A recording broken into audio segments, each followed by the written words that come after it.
Nuk kam asnjë surprizë as unë, as kolegët e mi, as gazetarët atje lart, as publiku i pakt që e ndjek këtë seancë, sepse gjithçka dëgjojmë është një ripërsëritje tani më prej shumë vitesh. Ua kemi thënë edhe në këtë foltore para zgjedhjeve të 11 majit se ju do të vini përsëri me të njëjtin refren. Se zgjedhjet u vodhën, se vullneti i qytetarëve shqiptar u manipulua, dhe ndërkohë edhe pse po bëhet një muaj e gjysmë nga përfundimi i zgjedhjeve, edhe pse për shkak të dakordësisë që kemi pasur së bashku në vitin 2012 e transpozuar në kodin zgjedhor me kërkesë të dy anëtarëve përfaqësues të tuajt në KAS, aso kohë e kishim përfaqësues në KQZ, mund të ndodhë rinumrimi. Ja pra rinumrimi po bëhet. Po harxhohen para nga buxheti i shtetit, deri tani 200 milion lekë kusur, edhe pse duhet ta them që kjo është diçka e mirë dhe le të shërbejë si një augur pozitiv që në shtator, kur të ngrem komisionin e ri të posaçëm të reformës zgjedhore, të përcaktojmë qartazi edhe adresimin e një prej rekomandimeve kryesore, ndoshta më kryesori, edhe i raporteve të OSBE-Odirit, edhe së fundmi të Asamblesë Parlamentare të Qytetit të Evropës, edhe ato të Parlamentit Evropian vit pas viti, ti depolitizojmë komisionin. Fakti që kjo pjesa këtu nuk ka më besim tek numëruesit e vet, por ka besim tek numëruesit e përcaktuar të nominuar nga komisioneri për zgjedhjet, është një hap i rëndësishëm që duhet përshëndetur. E pra, si thatë, si ka mundësi që ndodh gjithmonë e njëjta gjë. Edhe në 2017, edhe në 25 prill 2021, në orën 9 të darkës, atëherë doli Luli, tha zgjedhjet i kemi fituar, vullneti është brenda në kuti, të martën pas zgjedhjeve, edhe në 2021-shin, edhe në 2025-ën, tani kuptojmë që Luli nuk i pas nga vetja ato, se i pas nga autori kryesor, që zgjedhjet u vodhën. Që këtu ka një narkoshtet. Shko, këtu ka të rinj, po ka dhe njerëz që kanë një memorje politike, aqsa dhe historike. Dhe kjo ka ndodhur vit pas viti, që nga referendumi i 1994-s, i cili ishte një moment i rëndësishëm politik për vendin, ku opozita sa e kohë e Partia Socialiste fitoi dhe Petro Koçi e përmendi 26 majin e 1996-s. Unë kam qenë në selin e Partisë Socialiste të Librazhit në 1996, kur horrat e tu Sali erdhën, e morën kryetarin e Partisë Socialiste, e zbritën në përshkallë dhe e rrahën, pothuajse deri në vdekje, mund qendër qytetit. Kështu trajtohej opozita. Kështu trajtohej.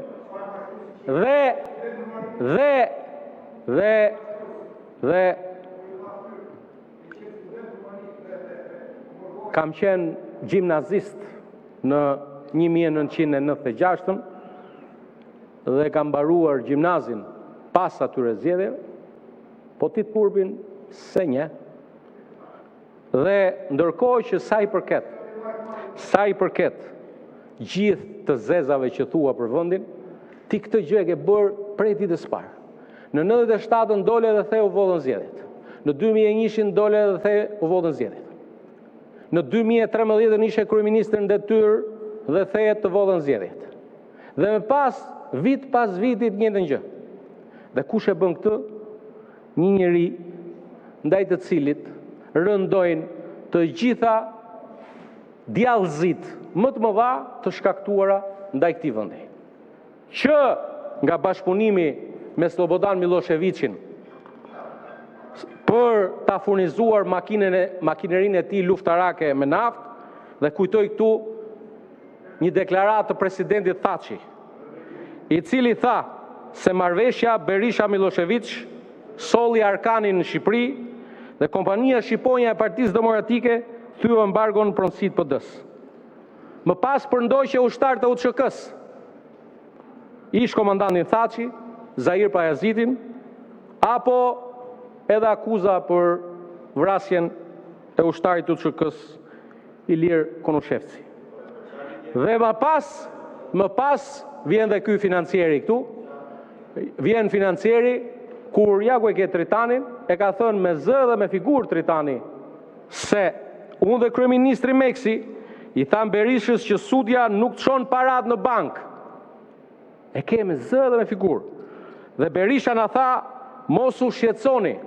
Sudja është në kontroll të plot të shikut, parat në fund u zhdukën.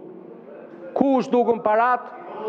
Dhe pastaj hapet depot ushtarake dhe më pas edhe deklarimi i dy pilotëve Ardian Elezi dhe Agron Dajqi, të cilët në 3 mars 1997 kur ti këtu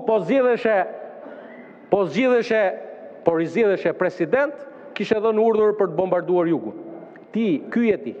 Dhe që prej asaj momenti ti ndoqe këtë strategji. Strategjia jote ishte bëj pis kundërshtarin. Akuzoje kundërshtarin për narkotrafik, për vrasje. Mban mend çike thënë Ilir Metës këtu. Ngre kokën. Mbaj mend çike thënë Ilir Metës. Ilir Metës i ke thënë kriminal. Ilir Metën e ka akuzuar për vjedhjen e Floririt. Ilir Metën e ka akuzuar për vrasje. Dhe erdhi dita që në 2025 ti Ilir Metën e vure kandidat për deputet. Ti, me firmën tate. Që e ke thënë gjitha këto. Hoqe dashsulën edhe vure Ilir Metën. E pra, jo, për kush është Pacip? Pacipi e ti më Pacip, se qas ke thënë ti për Saliu. Tani, sa i përket të tjereve, u the këtu, u turre këtu, kundër drejtësisë. E njëjta gjë, po ju s'keni memorie. Të njëjtën gjë. E mban mend që ke thënë Maks Haxhis. Çoj kokën. E vure Maks Haxhin krye prokuror të vendit, kur nuk zbatoi urdhrat e tua, ju turre me libër shtëpie. Po Arben Rakipit, po Dori Sollakut, po Ina Ramës, po Arben Krajës, po Olsi Çelës, po Altin Dumanit sot, po Zev Brozit. Gjithë. Ti kë ke kundërshtar, po është kundërshtar, ky është Maduro, ky është narkotrafikant, ky është i lidhur me këtë, ky është i lidhur me këtë. Tani keni disa ditë që bëni konferenca për shtyp. A bëni konferenca për shtyp, a del aty thot Top News, Fox News, Top Channel, dakord. Ore zotëri, merri gjitha këto që nxjerr dhe çojnë prokurori. Është vepër penale. Edhe mos kallëzimi i krimit është vepër penale. Si ka mundësi që kanë mbaruar zgjedhjet 1 muaj e gjys, ju s'bëni një kallëzim? Sepse e dini fare mirë që asgjë nuk qëndron. Dhe qershia mbi tort ishte vota diasporës. Se doli njëri këtu që bën konspektin ose referatin e fjalimeve të udhëheqësit para disa ditësh dhe tha, vendosëm tha GPS-in tha, te fleta e votimit tha, dhe na tregon GPS-i tha, që kanë ngelur fletë e votimin në Londër tha, ndërkohë që këtu janë numëruar. Dil pra thuaj edhe njerë këtë dhe pastaj shko thuaj atje. Po pra dil. Sepse gënjeshtra aty ku e ka vendin. Gënjeshtra i ka këmbë të shkurtra. Ju për ne jeni fat i madh. Por për Shqipërinë jeni fat i zi. Faleminderit shumë. Fjalën e